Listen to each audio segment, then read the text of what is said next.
Hey, Brigham, welcome to the Profit and Grit Show. How are you doing? I'm well.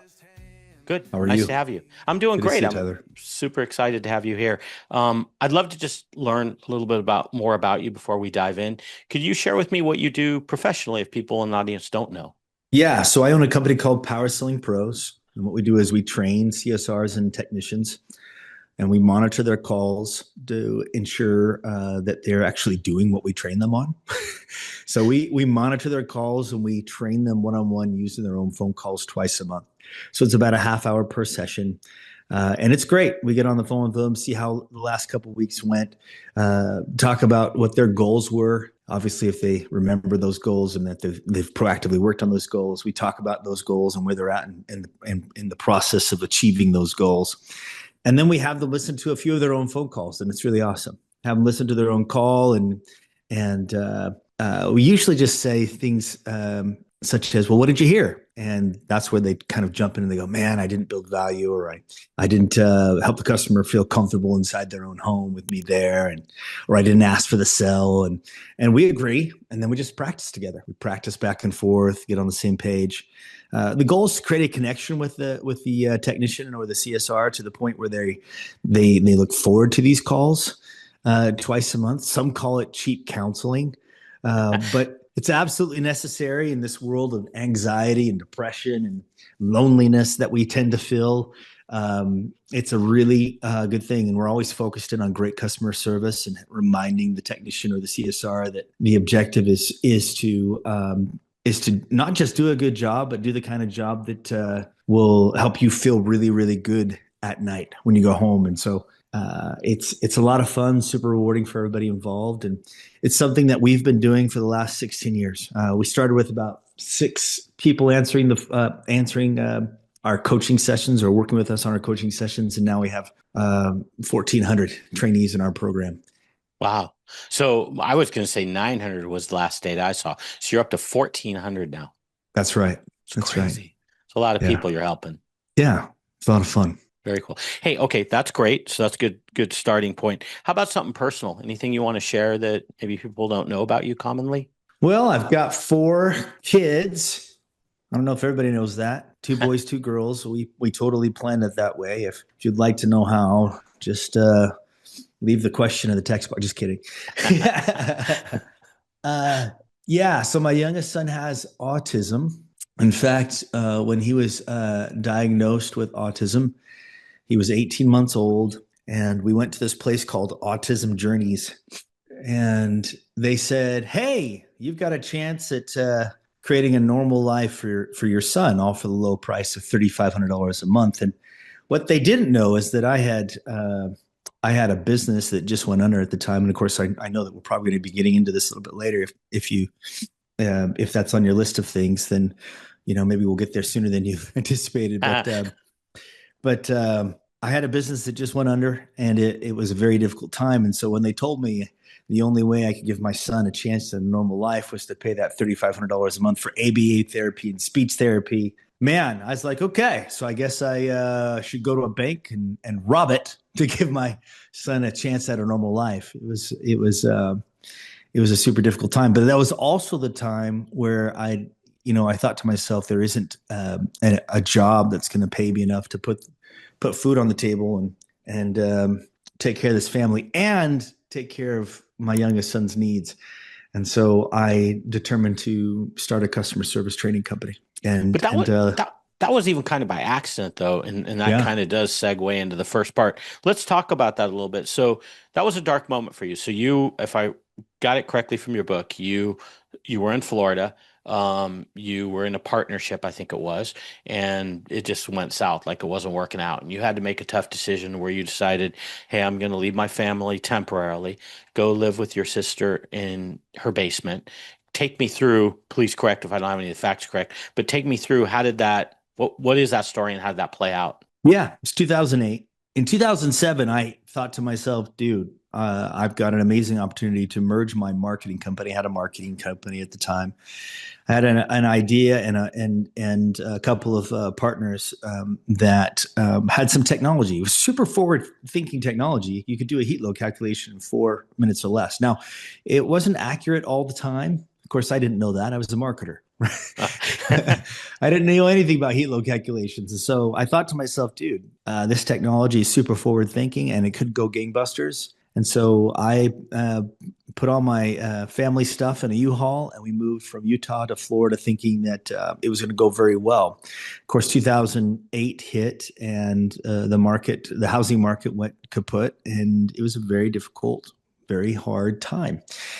Uh, During that time, we started losing our shirts because I found out software wasn't working the way that it should, and customer support wasn't going very well. It was very hard to come by sales. We went about 5 months paying the employees without paying ourselves, and that was it for me. I couldn't do it anymore, and so I ended up going back home to Utah.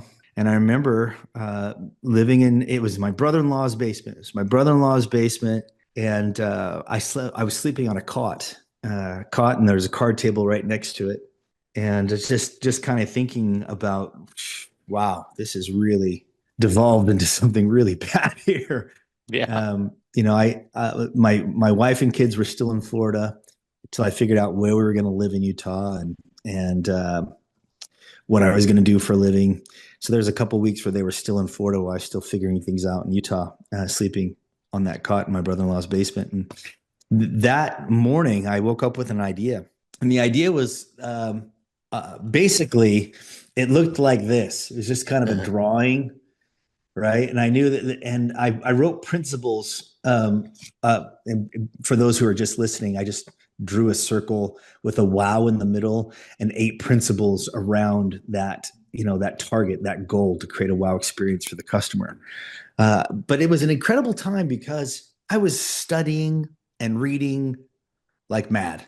I was constantly just trying to figure out the secret sauce to get going again, and self-help books and sales books and you name it. In fact, I can remember back in Florida where there was one day where I said to my wife, I said, please don't make me go back to work. It wasn't as if she was making me go to work. I just couldn't bring myself to going back to work. And so that day, I remember driving past work, and then I just kept on driving. And this is in Lakeland, Florida.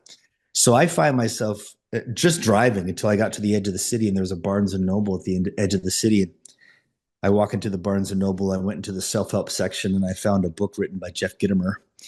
And Jeff, he's fantastic. He writes a book called Yes Attitude. And I was reading that book, and in that book, man, in addition to reading it, I remember getting the CDs. You may have to explain to the Gen Zs what a CD is, but it's something you put in your car and you listen to it, right? And so I'm listening to him, and it's super hokey.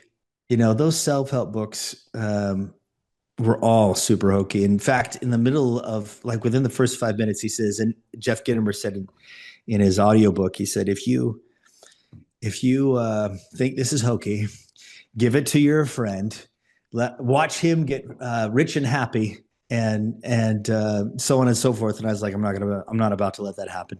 And so I just continued to listen to him regurgitate these, positive affirmations and, getting me off my duff, so to speak, and getting me going. And so by the time I had gotten back to Utah, I had already been entrenched in so many self-help books and spiritual type books, books that were inspiring me. And so that's when I was able to draw the first version of this, the pattern for excellence.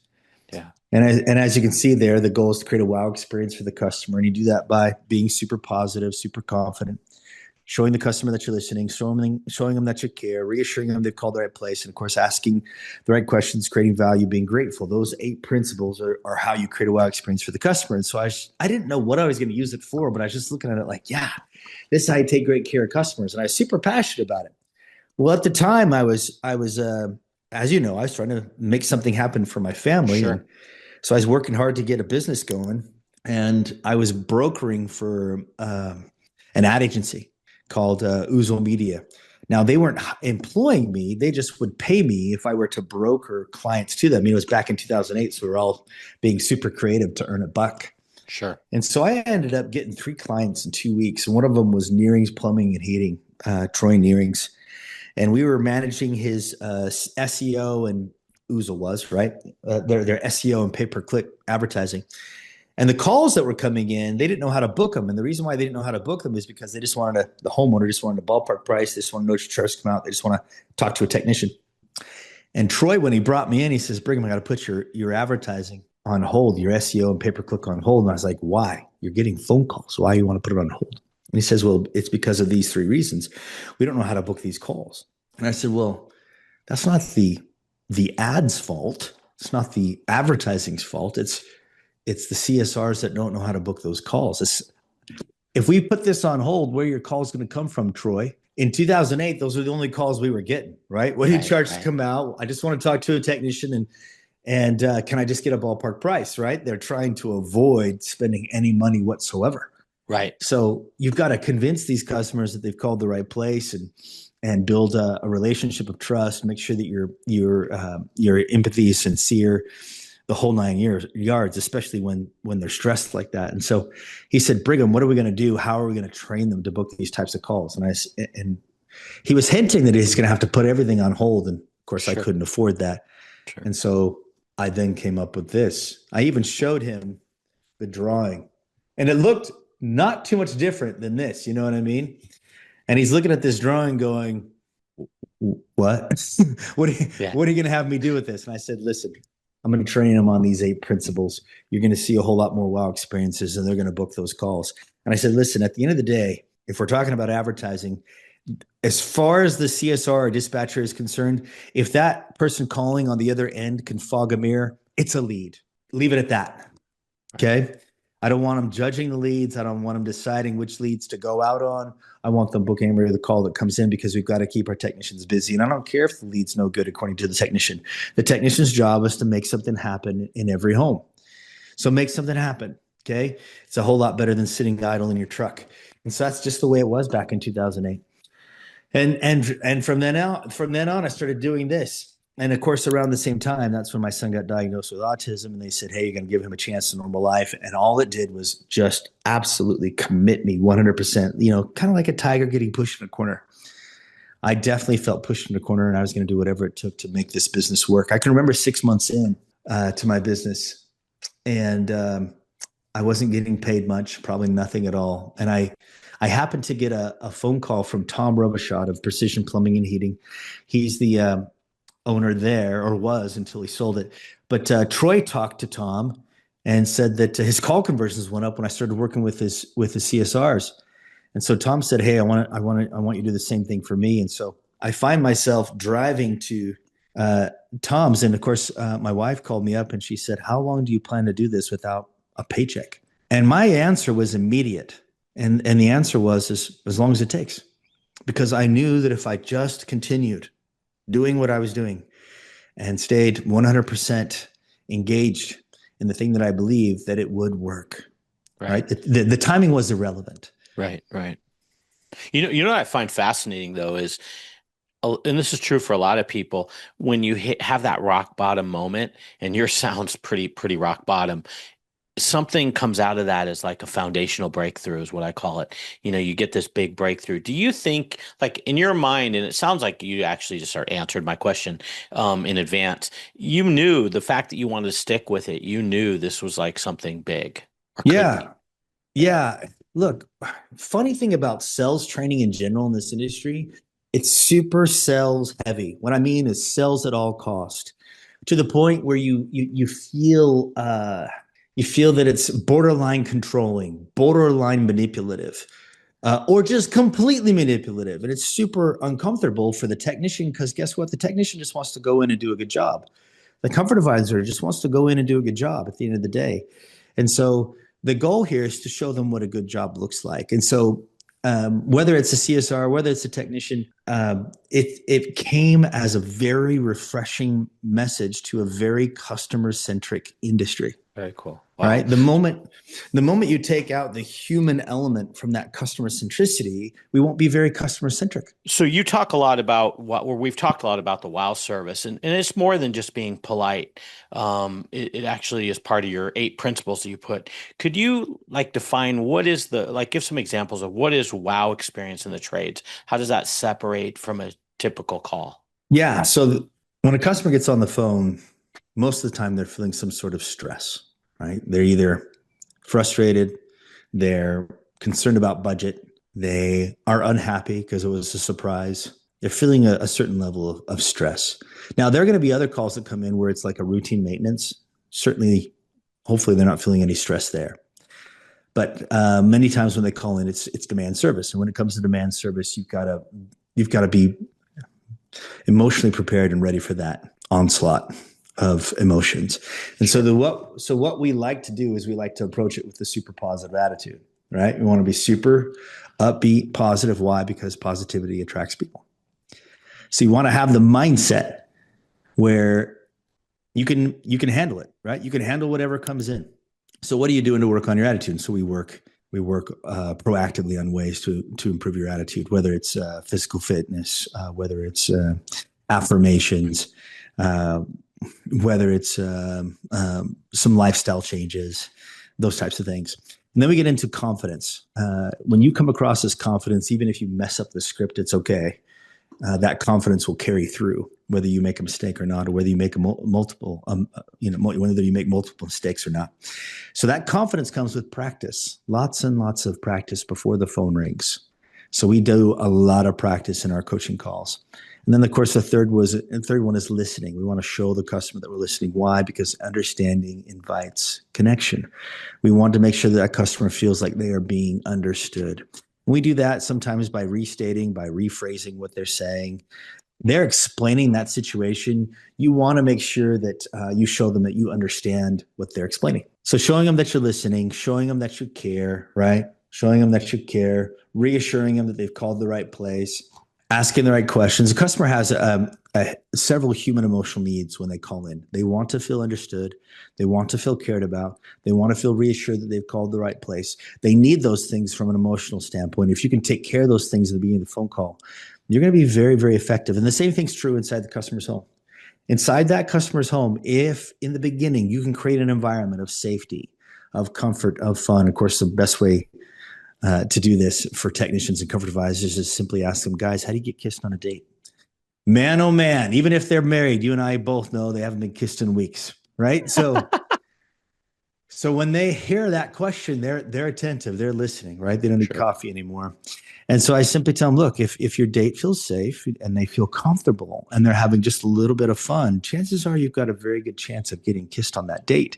And of course, a smart alecky technician pipes up and says, wait a minute, you want us to kiss our customers? No. But I do want you to create an environment of safety, comfort, and fun. And how do you do that? Well, you got to take care of their emotional needs at the beginning of that call. You've got to show them that you're listening. You've got to show them that you care. You've got to reassure them they called the right place. You do those things. You're going to take care of those emotional needs first, and they're going to be very open to what you have to say. So our goal here is to create a buying environment inside the customer's home as well as over the phone. And you do that by mastering the pattern for excellence. Once you've created that environment, that buying environment, if it's over the phone, they're going to be willing to listen to whatever you have to say, right? And this is where you begin to build value. Here's what we're going to do. We're going to send out a technician. He's trained. He's certified. He's backed by our company. He's been around for the last 30 years now, so you're in great hands. He's going to come out. He's going to look at the scope of the work. He's going to determine exactly what you need, and he's going to give you a price before he starts. Now, it's $99 for us to come out and do that. Of course, once you prove the work, we'll waive that $99. Of course, that's one way to do it, but that's one way to build value over the phone.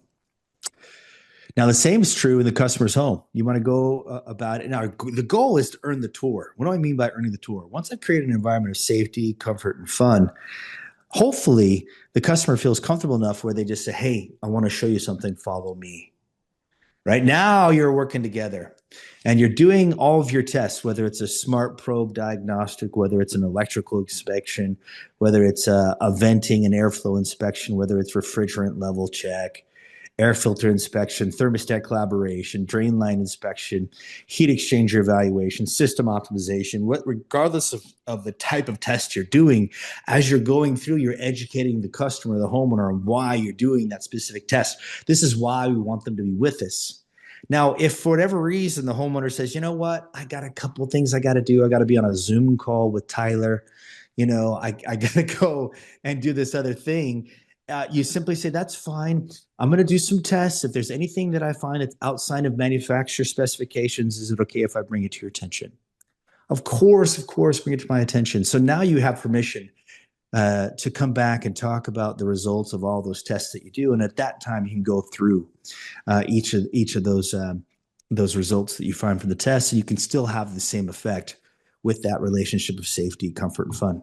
So you build the value there, and of course you're grateful, and that's how you create a wow experience, whether it's over the phone or in the home. So I want to peel this back a little bit because a couple things caught me off guard as I was researching about you.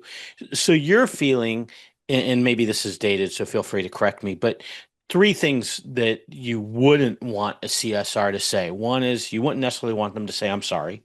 You wouldn't want them to say, I understand, which oftentimes we're taught to go, yeah, make sure you say, I understand what you're saying, like to diffuse it almost immediately in a complaint setting in particular.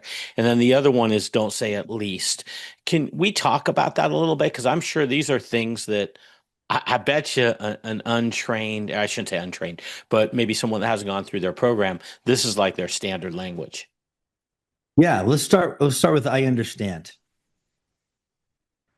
What if the customer disagrees that you understand? Mm-hmm. So there are some times where the CSR and the homeowner have two different levels of income. And as a result, they have two different lifestyles. Sure. And so when a homeowner calls in and they have two furnaces and two air conditioners or what have you, and one isn't working, sometimes that CSR may have a tendency to be like, well, why are you calling in so frantic? You still have another one. Just go hang out on the other side of the house, right? Right. They don't say that, but their tone and their intent says that. Right.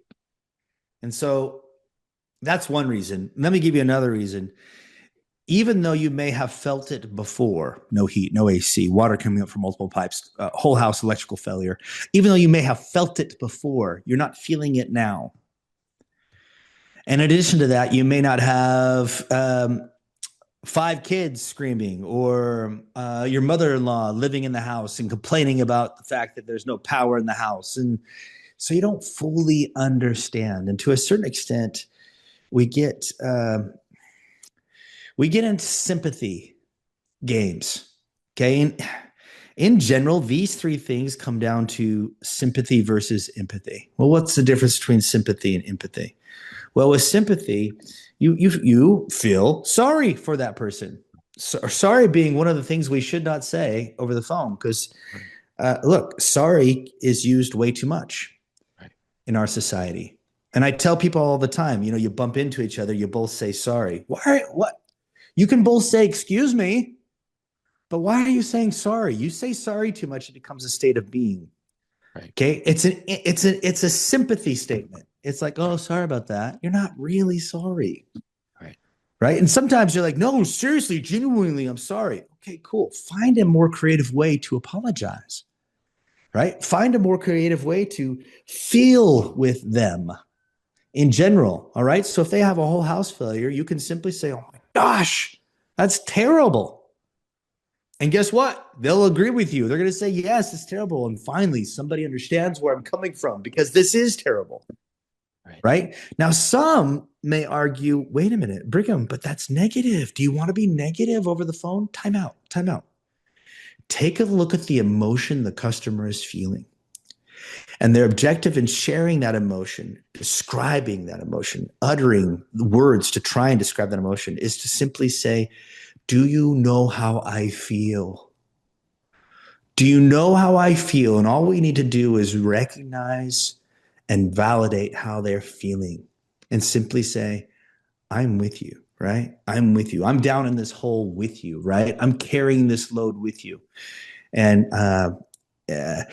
Sometimes when somebody is really down and they got, the they've got, something that sounds like Job's life that, going on in their lives, you know, sometimes the only thing you can say is, you know what? I don't know what to say. I'm just glad you told me. Right. I'm glad you told me and you're there with them, right? That's empathy. So the minute you get to the point where you start things like saying like, I understand, or at least, silver lining the whole thing, or sorry about that. And even if you're sincere, I wouldn't say it. Get more creative in the way that you express empathy. Yeah. Things like, that's terrible, that's horrible, I can't imagine what you're going through right now. Those types of things will help show that you're there with them, and it helps you validate what they're feeling without coming across as insincere, by being sympathetic.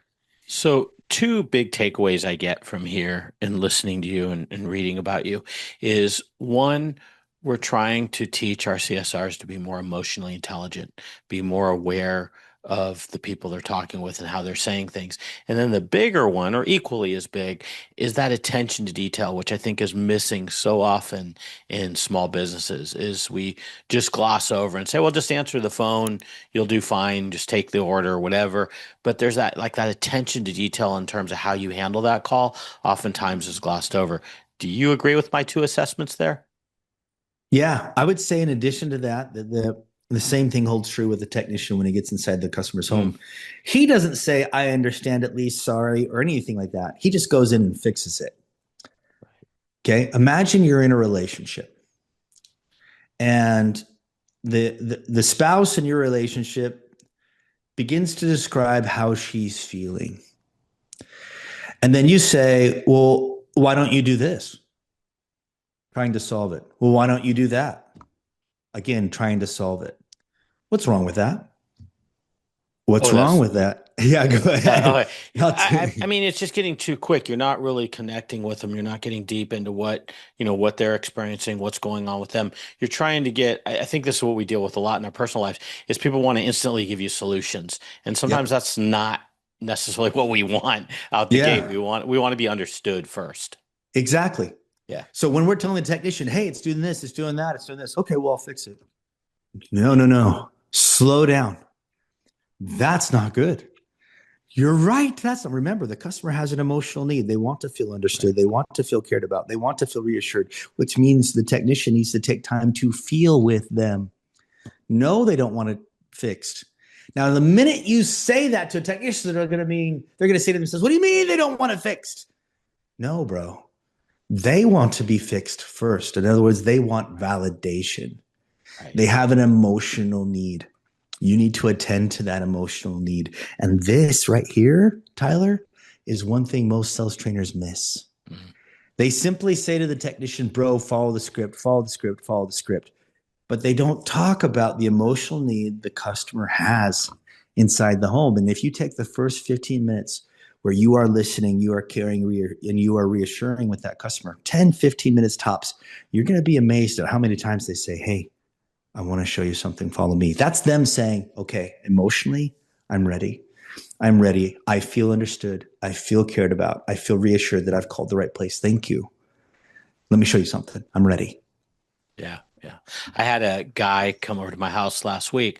Our refrigerator is making a very loud noise, and he just and I obviously observe home service professionals, their behavior, and he just comes flying in a little bit late, no big deal. Stuff comes up, but he just literally within like 30 seconds, he tells me what he thinks is wrong with the refrigerator, and I'm like, well, how do you know? And I just felt like. To your point, like I just felt like he wasn't really understanding the problem and it was just too quick. He may even be right. I don't know. But I didn't leave feeling like when he left, I didn't feel like this guy really understood what was going on. I felt like it was more about just getting paid really quickly and maybe getting it right, hopefully. So I have another person coming out tomorrow to give me a second opinion because I wasn't really comfortable with the first guy. And I think had he followed like a process like you said where we had a little bit deeper conversation, it probably would have taken him an extra 10 minutes, but I think it would have made me feel a lot more confident and I probably would have just moved forward. I really hope those who are listening to this podcast take that to heart. You are Yeah. exactly it. You've nailed it.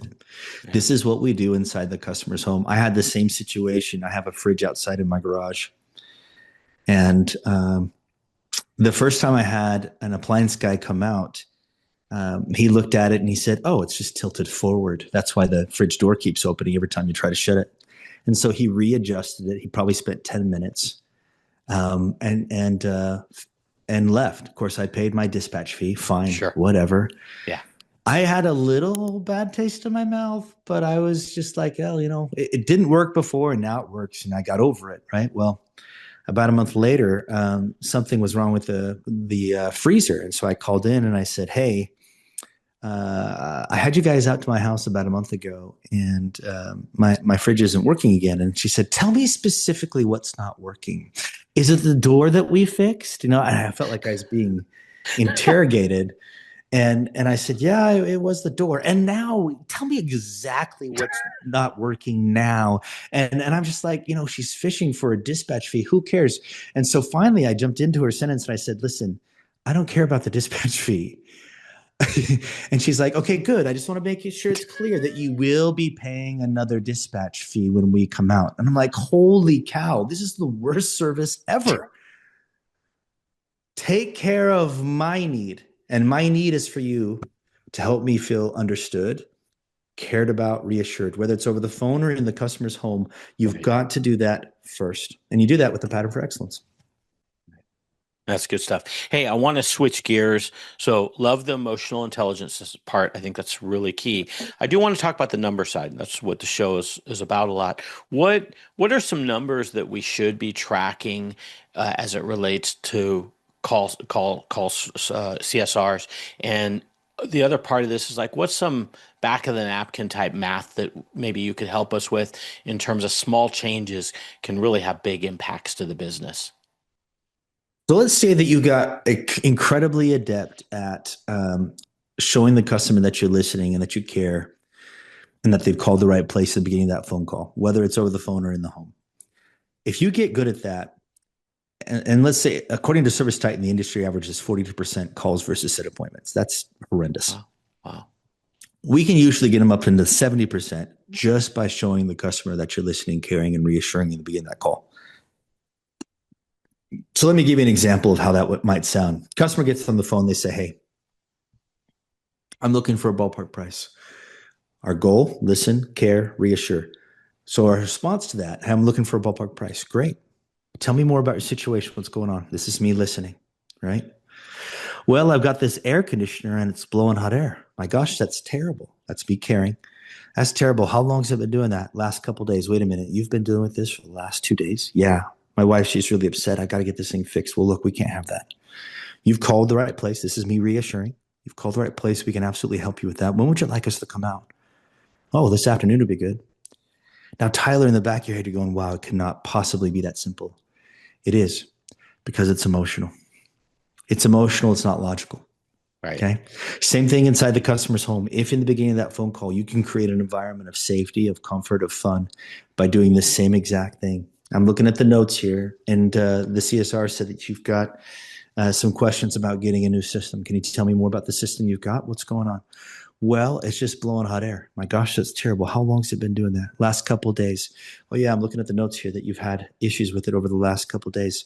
Something about some relationship issues that's causing." Is that just what I have here in my notes? Yeah, I told the CSR that my wife was really upset, and it's the truth. She's really upset, man. I've got to get this thing fixed. "Well, look, we can't have that. Is she here now? I want to make sure that I'm able to answer her questions directly as well."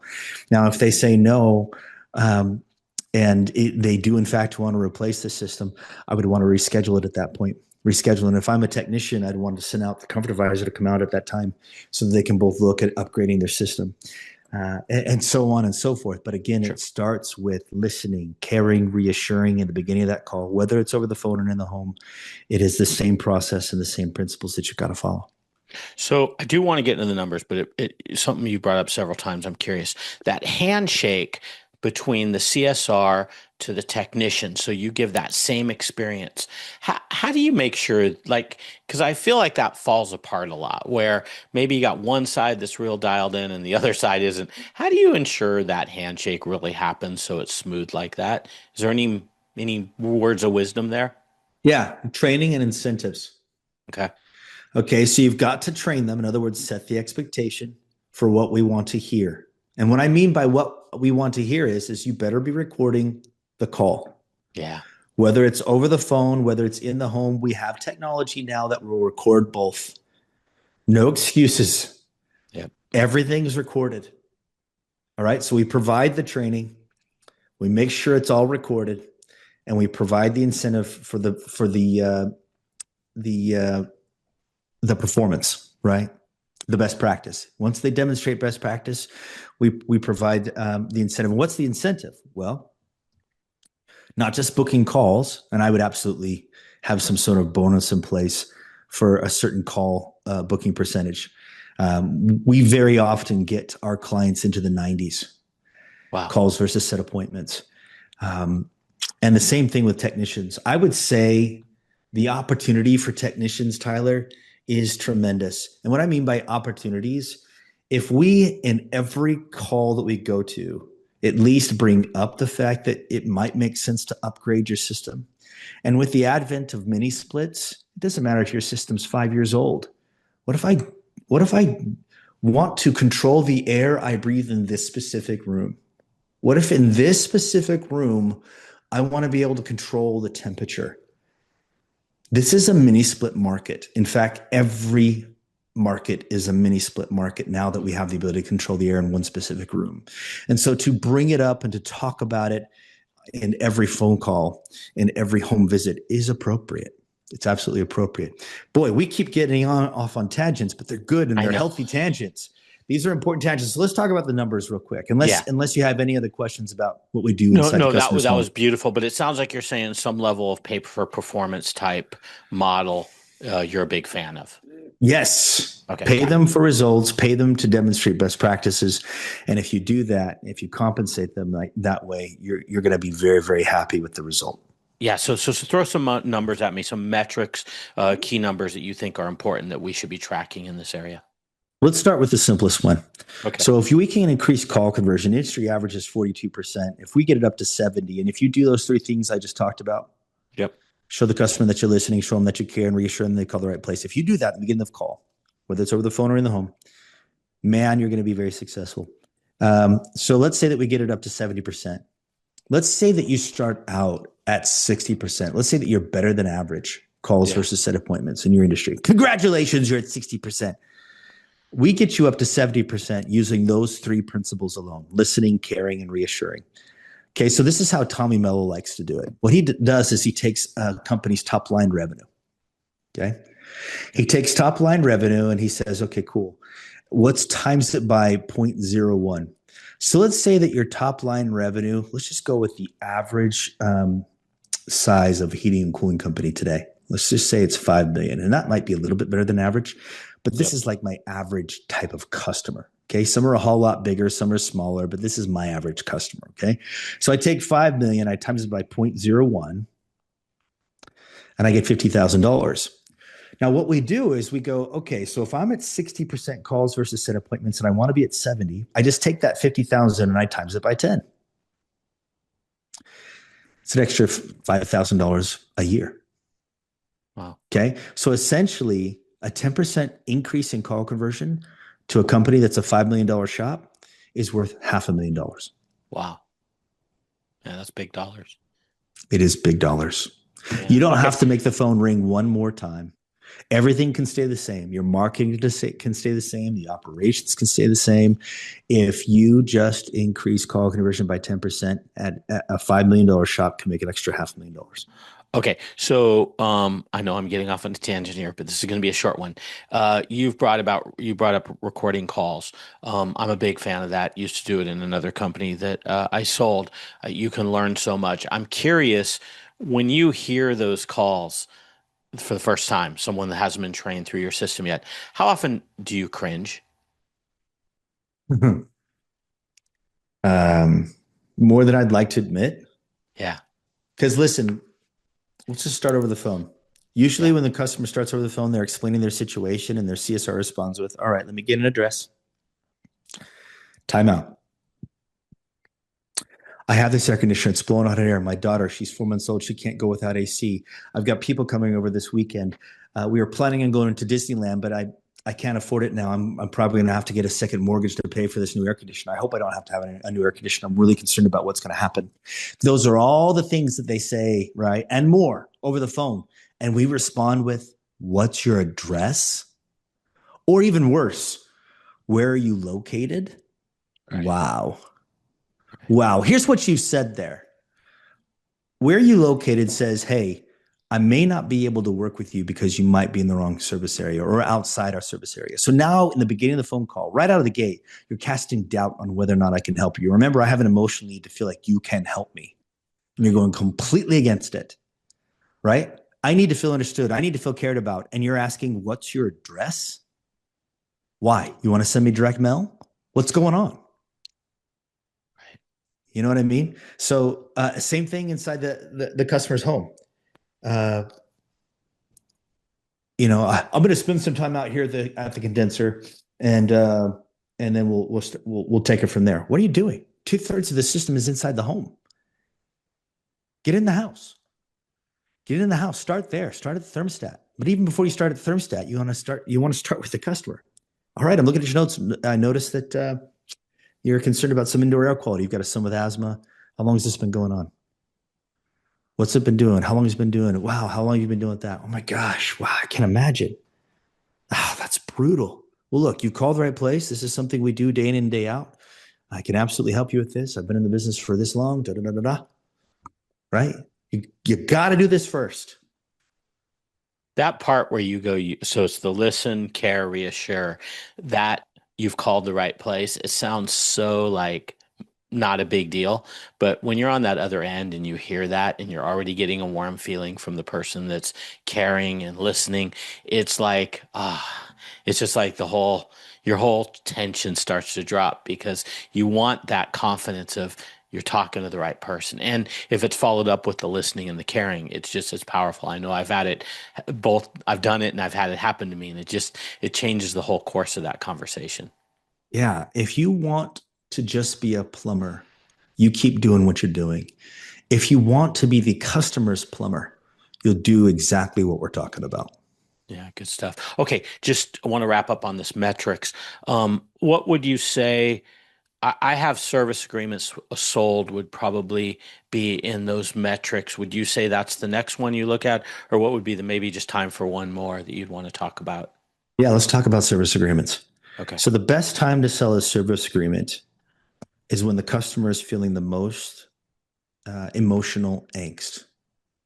And what do I mean by emotional angst? Well, when they find out their air conditioner isn't working and they're feeling it, that's when they're feeling the most emotional angst, right? That angst, that anxiety, that frustration, that right, those deeper emotions that throw things out of whack. You've got to take time off work, and you're not sure what it's going to cost, and all those feelings, all those emotions, and they call with all those emotions.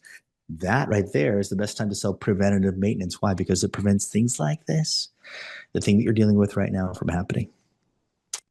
So it's very simple. You follow the pattern for excellence. You book that call. You wow that customer. At the end of that call, you simply say, hey, Mr. Jones, I'm looking at your notes. I noticed you don't have a membership with us. I'm wondering why not. And you just get them talking about it. Now, it's a numbers game. If you do this on every phone call, let's say that you take 30 phone calls a day as we play with metrics here, right? Let's say you take 30 calls a day and 20 out of the 30 say, oh, I'm good. I don't need preventative maintenance. And you're not going to push it too much over the phone. You're simply going to say, that's all right. If you change your mind, talk to your technician about it. That means that 10 out of the 30 every day say, well, what is it? What is preventative maintenance? I'm sure. so glad you asked. It prevents things like this from happening. Come out in the spring, come out in the fall. Make sure your systems are running at peak efficiency. It's a really good deal. It's $25 a month. I can get you going on it right now. Let's say that 2 out of the 10 decide to move forward right there over the phone. Right. Simple enough. You get the credit card information. And let's decide that we're going to pay our CSRs $20 per service agreement that they sell. Now, some people are going to go, oh, that's too low, that are listening to this. And others are going to say, oh, that's too high. Guys, pay them whatever you're going to pay them, but don't Right. pay them a percentage because they can't calculate that. They can't add that. Right. Okay. I don't want to guess what I'm going to get on my paycheck every month. I want to know exactly what I'm getting on my paycheck. I want to be able to expect it. I want to be able to count it. So if a flat fee like uh, a $10 commission, a $20 commission, a $30 commission, something easy and specific that I can keep track of myself. That's what you want to do there. So let's say that it is $20 and I get two a day, which makes I make an extra how much a day? I didn't hear all your numbers. I apologize. 20. So we're going to sell 20. Sorry about that. That's okay. You got me. Sorry. So I was that's committing okay. this fatal error thinking of my next question. Two service agree. That's okay. Two service agreements. I Yep. sell two a day out of the 30 calls that I take. Yep. And I make an extra $40 a day. Yeah, that's easy. And you're doing So, that 5 days a week if you're working or whatever. and what does that make me a week? 40 times Yeah, if five. you're $200, yeah, you're There we about go. 200 bucks. Yeah, easy And money. that, and then let's say 50 weeks out of the year. It's usually 52, but let's just say for the sake of simple math, it's 50. Yeah, so we're talking about what, $10,000 a year There you go. An extra Yeah. $10,000 a year. for doing the same job you were doing anyway. Well, that you should be doing, Yeah. but you don't do it because you're not incentivized and because you're not being trained on it. You're not being held accountable to it. Whose fault is that? The person that's listening to this podcast. Yeah. That's good. I like it. It makes a lot of sense. Hey, I know we're right up here on time. I do want to finish with two things. One, I want to briefly talk about AI. You know, if I look at AI 6 months ago and I was talking into my client base, most of them were saying to me, "Oh my God, I'd never have AI answer the phone. It just never going to happen in my business." Now, 6 months later, maybe this might be a year, but roughly, people are saying, "Oh yeah, definitely after hours, maybe as overflow." My mind is thinking, "Gosh, if we're progressing that fast, a year from now, people are going to be, oh yeah, I'm going to have them replace. They're just going to be my CSRs." What's your thought around that? And what I'd love to just know your opinion. What's your thoughts around that? Yeah, two things. Number one, and I was listening to a podcast the other day and I heard somebody say something like this. I wish I could contribute it to them. But essentially it says, and if I brutalize this, don't be mad at me, but it's very simple. It's if we don't keep the human element in a customer centric business, we won't stay customer centric for very long. Mm-hmm. The whole reason why PE groups got excited about this industry is because we were so customer centric. We're a very customer centric business. And so what does that mean? Well, it's like Chick-fil-A. You see, when you go to Chick-fil-A, the handshake of the host affects the taste of the roast. Mm. And so the main problem they have at Chick-fil-A is getting people through the line. And so what they've done is they've doubled down on the amount of human personnel they have in that line, ushering you through it. So even if you're a mile out in that waiting line and there's somebody there to take your order and you pay for it, guess what? You've now committed yourself to that line. And so that's the objective, is to get everybody in the line, no matter how many people are in it, to get through it. And once you get, and they're quick-witted, they're trained, they're super contented, or at least they seem that way. When you get to the window, you can say things like, "Wait a minute, do you really freshly squeeze that lemonade?" And they don't miss a beat, right? They simply say, "Oh yeah, have you ever tried it?" As if we've never tried it before. Next thing you know, we get this little cup where you can try the lemonade, and you're like, "Oh wow, that's very tasty. Give me an extra large like I had last week," right? And so you're rolling, and it's that handshake of the host that affects the taste of the roast. It's that human element that makes customer centricity what it is, right? We've got to make sure that customer centric feel is always there, regardless of what AI does. And so then the question becomes, all right, great. AI is coming. It constantly gets better. What do we do?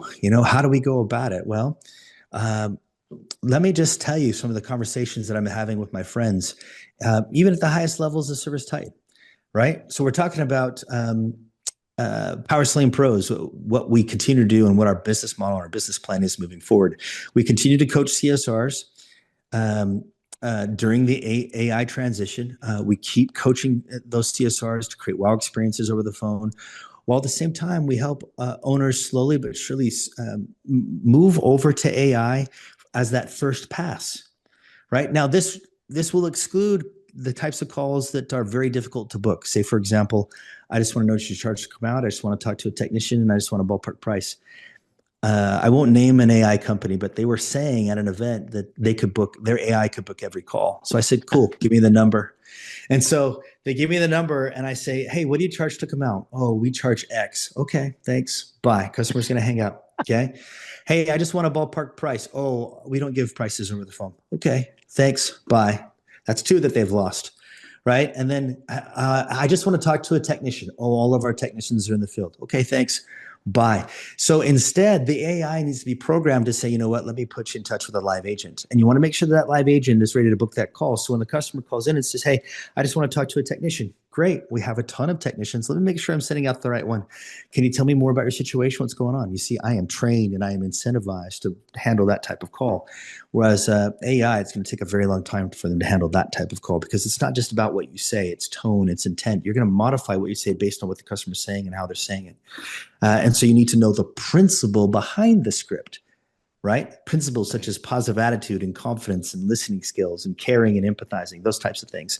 And so that's number one is make sure the AI is your first pass to the point that it makes sense.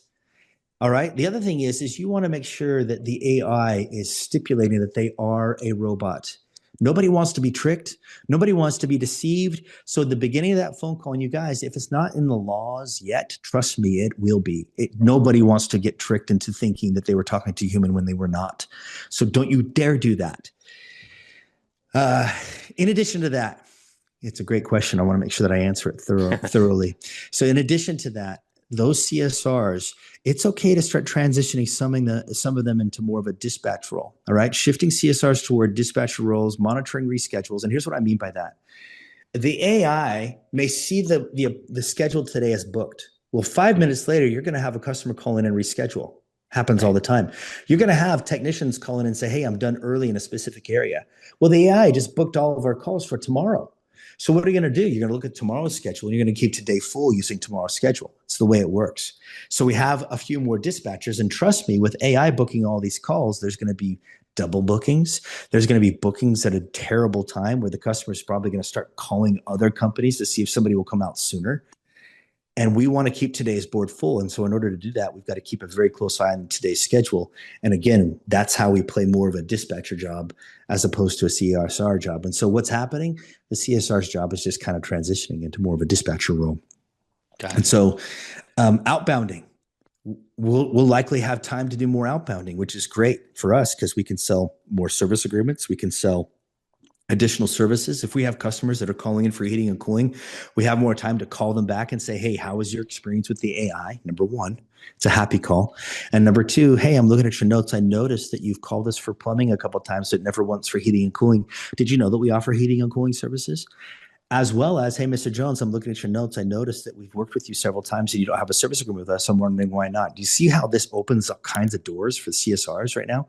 Yeah. So it's a blessing. AI is a blessing. We shouldn't be afraid of it. We should embrace it where it makes sense. In-office job matching. So ensuring that the right technician is going to the right job. Even Dispatchers Pro is not perfect at this. Okay. And they won't be for a long time. And so knowing your technicians better than the AI does, you can see one technician going to one job and another technician going to the other, and they should be flipped. You should have this technician going to that job and this other technician going to that job. And now you're booking for profits, right? You're putting the right technician, you're matching the technician with the right job. And so those are all things that CSRs can be doing moving forward as the AI comes into play. In addition to that, now that we have the technology to record technicians and comfort advisors, don't just get the technology, and definitely do not just rely on your manager to handle that technology by themselves. If I'm a manager, if I'm a service manager and I have 20 techs, that's 4 jobs a day.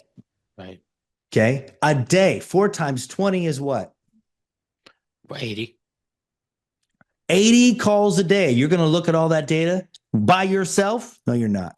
Right. Okay. You need help. You need help, and it's okay to get outside help.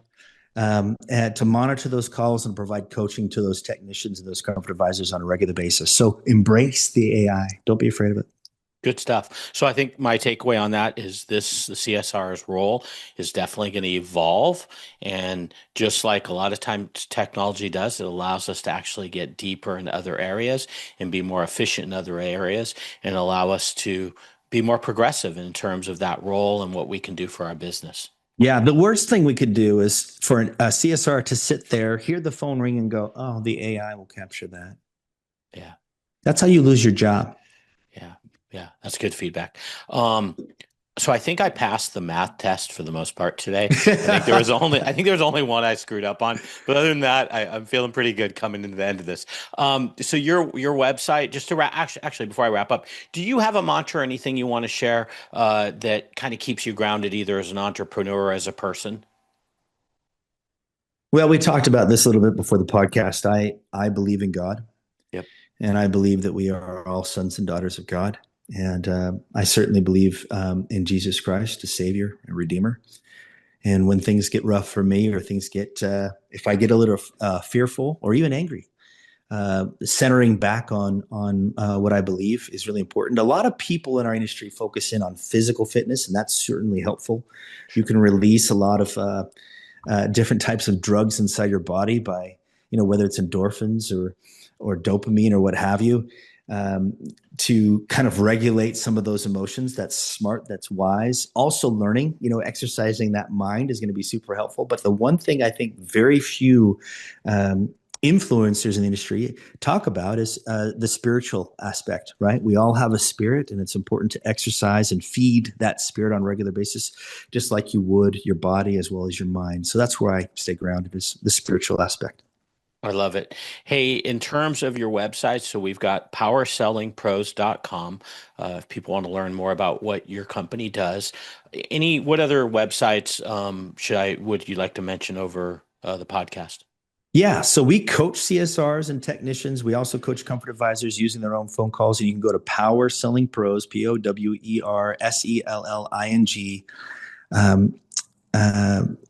pros, PROS.com. So powersellingpros.com. And there's a demo link on there. Click on that demo link and you can schedule a demo with us and learn more about how we coach CSRs and technicians. And as for the books, just go to brighamdickinson.com and you can take a look at any one of the 3 books that I've published. Yeah, 3 books: Pattern for Excellence, Patterned After Excellence, and Something to Give. I'm about halfway into Pattern for Excellence. You write very well, easy to understand. Love it so far. And I'm sure the other 2 are the same way. I think that's it. I think we've covered everything. Can't thank you enough for being on the show. Just so many different, I could spend another half an hour with all the takeaways. So I really appreciate it.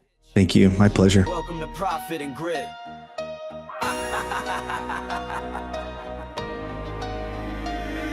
It's profit and grit, not luck and a wish. From the wrench to the spreadsheet, we're stacking our chips. Slow season hits, man, we tighten the ship. It's the blue collar way we build, not dip.